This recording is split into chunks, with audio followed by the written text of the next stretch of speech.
Comment devenir étalonneur? C'est la vidéo que j'avais envie de vous faire aujourd'hui. J'avais envie de vous parler du métier d'étalonneur ou du métier de coloriste. Appelez-le comme vous le voulez, c'est à peu près pareil. Yo les potes, j'espère que vous allez bien. Comme je viens de vous introduire, nous allons parler aujourd'hui de ce métier qui est un métier fort passionnant et on va tenter d'expliquer un petit peu comment on devient. Donc on va parler d'école, on va parler de formation, on va parler de la globalité du métier et on va essayer de rester, comment dire, pas trop technique, tout simplement vraiment dans le terre à terre. Alors comment on fait pour devenir étalonneur? Alors tout d'abord, la première question à se poser, et c'est très important, c'est qu'est-ce que le métier d'étalonneur? À ça, vous pouvez trouver une réponse toute simple sur Wikipédia, de base, d'entrée de jeu, comme ça. Le métier d'étalonneur, en gros, aux yeux du Wikipédia, c'est simplement le fait de corriger avec précision l'image. Voilà, c'est tout. D'ailleurs, le mot étalonner vient du fait d'étalonnage, donc c'est un mot qui signifie précision. L'idée, c'est ça, c'est que étalonnage égale précision. Donc quand on dit réétalonnage, par exemple, à la base, pour parler du mot, de son étymologie, on parle de refaire quelque chose avec plus de précision. Voilà. Ça d'accord, la définition on l'a. Donc en gros, moi je vais vous donner la définition un peu plus réelle. L'étalonneur, c'est celui qui va s'occuper d'améliorer les images, leurs couleurs, de s'occuper de leur correction, de créer quelques effets visuels. Enfin bon, l'étalonnage en fait, c'est une phase obligatoire qu'on passe lorsqu'on fait un film ou une post-production et c'est très important. Donc le but premier d'un étalonneur, c'est tout simplement de étalonner les couleurs pour qu'elles se ressemblent toutes entre tous les différents plans du film. C'est ce qu'on appelle un étalonnage primaire, donc une correction primaire. Et ensuite, dans un second plan, le but de l'étalonneur, c'est de donner un cachet à l'image, une vie artistique. Alors dans les grosses productions, c'est le chef opérateur et le réalisateur qui vont décider de ça. En fait, ils vont vous aiguiller sur un paramètre et vous allez suivre un petit peu leurs idées.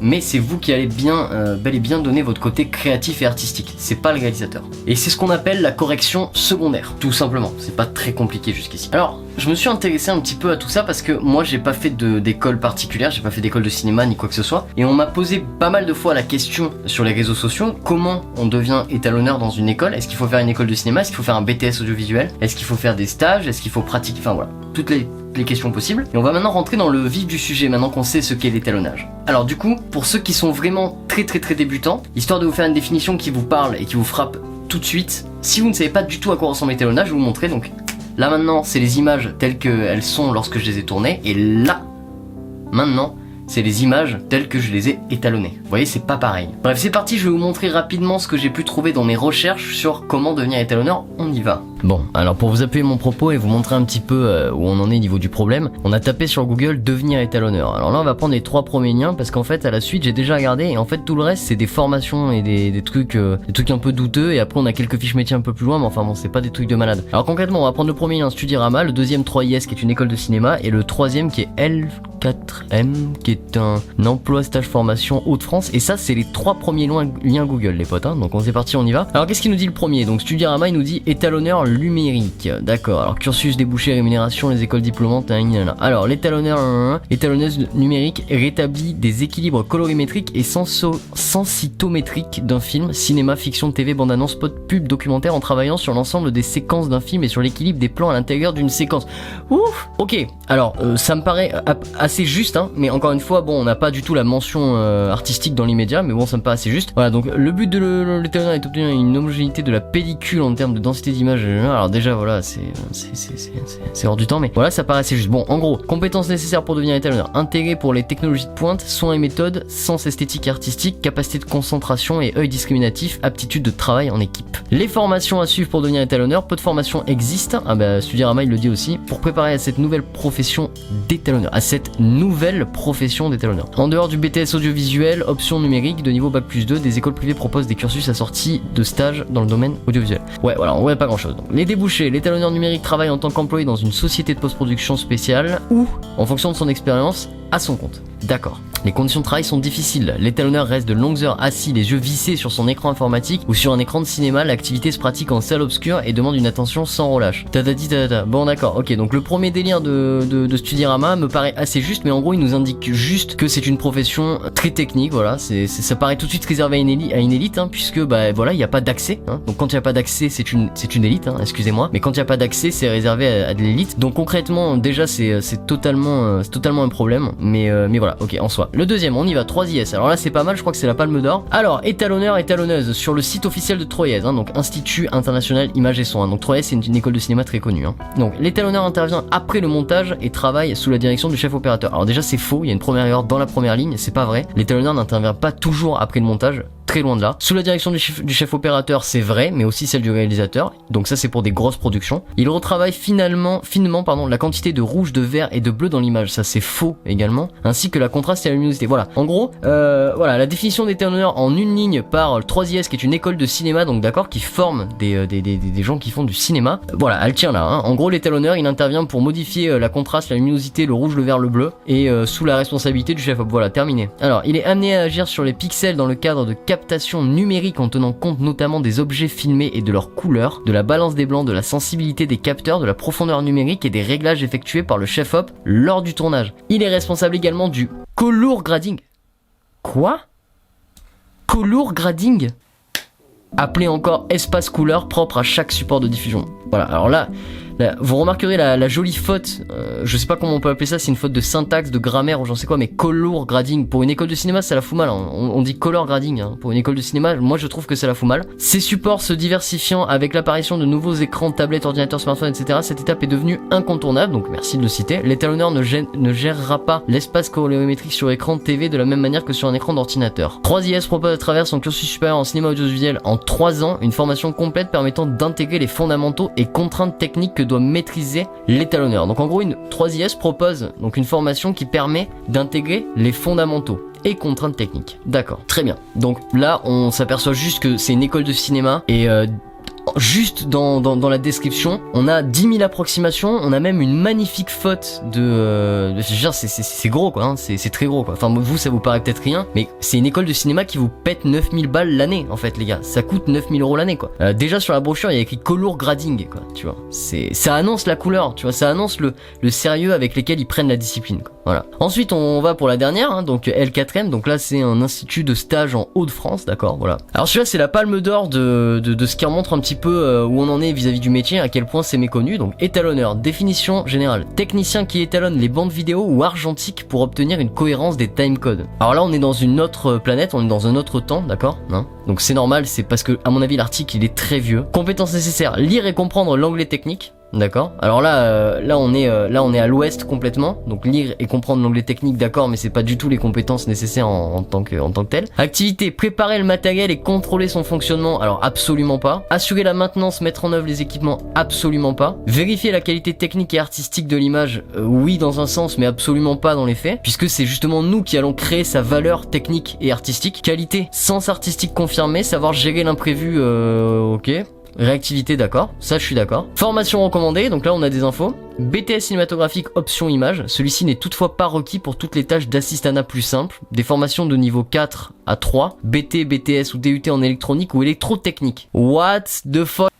BTS, DUT en électronique ou en électrotechnique pour devenir étalonneur. Voilà. À partir de là on a un problème. En fait, les mecs ils ont confondu, tu vois, des machinos ou des techniciens électro avec des étalonneurs, tu vois. Environnement, lieu de tournage, pas du tout. De mise en forme des enregistrements, ça veut rien dire. De diffusion des films, d'accord. Des lieux de reportage. Voilà, bon, je vais vous le faire le récap Facecam, on va repasser Facecam, mais voilà, ça résume bien ces 3 premiers liens qui sont les 3 premiers liens de Google, résume bien le respect envers la profession en fait, à quel point c'est méconnu encore et à quel point les gens ils en ont un peu rien à secouer quoi, même dans les écoles de ciné en fait. Donc voilà, bon c'est un peu triste mais c'est parti, on repasse en mode normal. Voilà, comme vous venez de le voir, en fait, les 3 premiers liens de Google, ils nous indiquent ça et tout le reste en fait, c'est des formations payantes ultra douteuses faites par des mecs ultra douteux aussi en fait, qui travaillent avec des trucs carrément anciens, pour ne pas dire obsolètes parfois, et c'est douteux.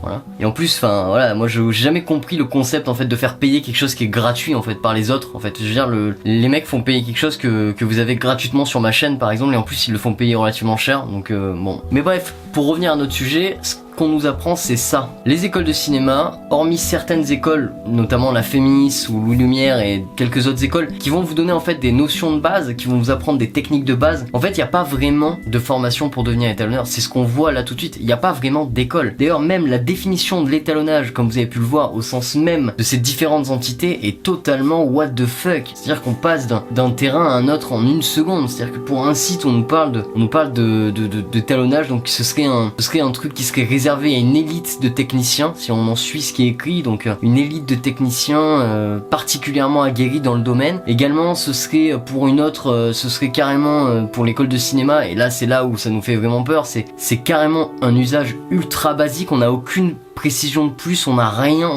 on nous dit juste que ça sert à uniformiser, voilà, des plans, en gros, dans l'idée. D'ailleurs, on notera comme je l'expliquais juste avant, mais une magnifique faute de syntaxe dans le color grading et pas color grading, et ça c'est déjà pas mal pour une école de cinéma, on parle de 3S quand même. Donc ça vous laisse imaginer à quel point en fait le métier est totalement méconnu et hors de son temps en fait. C'est complètement... En fait on revient au fait que hormis les Américains et certaines grosses productions, bah en fait les mecs ne connaissent pas, tout simplement. En fait il n'y a pas de... L'étalonnage pour la majeure partie des gens reste encore une science où il s'agit simplement de faire des corrections primaires, c'est-à-dire qu'en fait on va remettre de la saturation et on va enlever 2-3 teintes et voilà, c'est tout, terminé. En fait on va rendre l'image un peu plus jolie que ce qu'elle ne l'est, et juste en modifiant les couleurs, la saturation, la balance des blancs, quoi, voilà. Et c'est tellement dommage, parce qu'en fait, la base justement de l'étalonnage, c'est l'inverse de ça, c'est le côté créatif. Donc comme je vous expliquais, on arrive face à cette conclusion. Donc comment devenir étalonneur? Et ben la réponse c'est que, hormis quelques potentielles formations, que vous pouvez peut-être trouver si vous avez un très bon lycée avec un BTS audiovisuel, avec des très bons profs d'étalonnage, ou quelques écoles de cinéma qui vous enseigneront des bases, sachez qu'il n'y a quasiment aucune école, aucune formation qui vous permet d'être étalonneur à ce jour réellement, encore moins dans les écoles de cinéma au final, parce que la plupart de ces écoles en fait eux ils priorisent des trucs qui n'ont rien à voir avec ça, comme par exemple le son, directement le cadrage ou ce genre de choses là. En fait c'est des métiers qui débouchent en fait quelque part, et l'étalonnage dans ce domaine là est réservé à ce que je disais plus tôt, une certaine élite de techniciens, une élite technique. Et d'ailleurs les profs d'étalonnage dans les écoles de cinéma bien souvent ne sont pas des étalonneurs eux-mêmes, et pas tous, hein, attention, ne généralisez pas ce que je dis, hein, c'est loin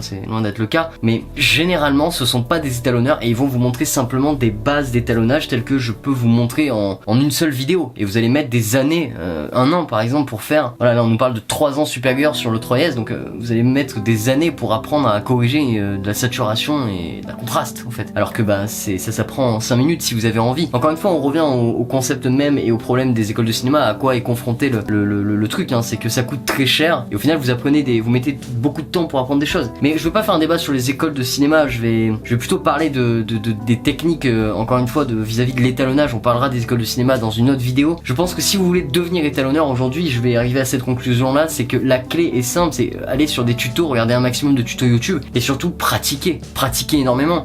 Il faut que lorsque vous arrivez en école de cinéma, si vous en faites une, vous puissiez mettre 10 piges au prof lui-même. Voilà, pratiquer en fait. Si vous arrivez en école de cinéma et qu'on vous montre quelque chose et que vous dites attends mais toi tu sais faire ça, mais attends mec, moi je sais faire ça depuis 5 ans. C'est ça qu'il faut, tu vois. Il faut arriver à l'endroit où vous devez être, et il faut surpasser cette date, ce lieu, cette chose-là. Il faut le surpasser parce que, comme on vient de le voir, il n'existe pas réellement en fait de formation pour devenir étalonneur, et même la définition au sens pur du terme, elle est ultra faussée dans la plupart des cas, et ça c'est quand même un délire absolument fou quand même.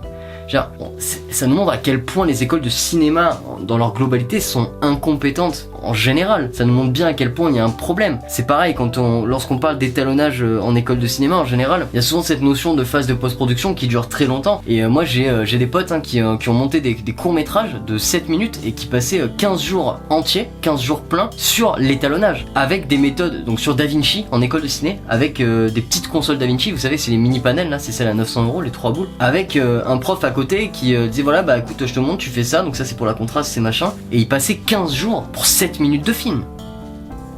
15 jours à temps complet.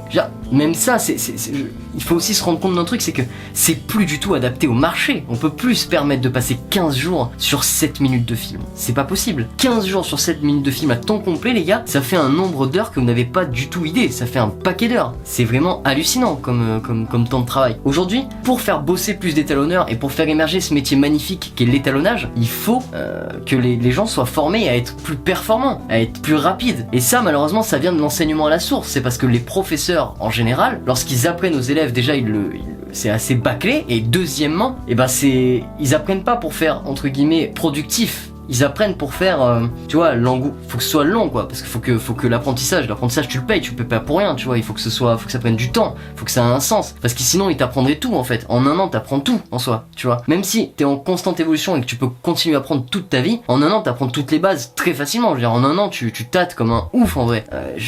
Je comprends pas en fait tout ce concept là. Du coup voilà, pour clôturer, je peux que vous dire les potes, si vous voulez devenir étalonneur, foncez, continuez à étalonner toujours plus. Sachez que justement, je veux dire, la beauté de l'étalonnage, sans déconner, DaVinci Resolve, c'est le programme le plus utilisé dans le monde du cinéma. DaVinci Resolve est utilisé pour étalonner toutes vos séries préférées et vos films préférés à Hollywood. Et vous savez quoi? Il est gratuit, putain. Il est gratuit. Si ça c'est pas un signe de la société, le logiciel il est gratuit mon pote. Donc il faut télécharger DaVinci et il faut apprendre toujours plus. Voilà. Donc il faut pratiquer. Tout le monde peut le faire, c'est gratuit. Vous bossez sur le même logiciel que des pros qui ont des centaines de millions de dollars de budget. C'est quand même beau. Donc voilà les potes, je sais que cette vidéo est extrêmement longue, mais j'avais vraiment envie de parler du coloriste. Donc voilà, si vous avez envie de devenir coloriste, sachez qu'on fera une vidéo également pour parler du matériel, quel matériel il faut pour être étalonneur professionnel, bien sûr. Et tout ça, hein, on fera tout ça dans les prochains jours, ça va venir aussi. Je suis vraiment content de parler de tout ça de manière un peu improvisée, un peu libre comme ça, parce que j'avais vraiment envie d'en parler, parce que je trouve ça me scandalise de voir autant de non-dits sur ce métier, autant de problèmes, et c'est tellement dommage que si peu de gens connaissent le métier, c'est tellement dommage que si peu de gens s'y intéressent, c'est tellement dommage qu'aujourd'hui ce soit fantomatique, alors que c'est peut-être la phase la plus importante dans la production d'un film. Franchement, c'est ça qui va donner toute l'âme du film, tout le cachet, toute l'image. C'est tellement important, c'est tellement important. Alors voilà mes petits coloristes en herbe, je vous souhaite une excellente journée, j'espère que la vidéo vous a plu, je vous invite à vous abonner, liker, commenter, partager. J'ai pas pu tout dire dans cette vidéo, mais c'est pas grave, j'en ferai d'autres. N'hésitez pas à débattre avec moi dans les commentaires sur ce que vous pensez des métiers de l'étalonnage vis-à-vis des écoles, des formations. J'attends vos avis parce que je trouve ça assez important, et soyez s'il vous plaît le plus objectif possible, comme je l'ai été actuellement. Je suis objectif, je n'ai pas fait quoi que ce soit, ni école de cinéma ni formation, donc je peux parler globalement sur un ressenti, sur une vision, sur ce que j'ai vu, et également sur sur mes recherches. Voilà. Les potes, on se dit à demain, ciao.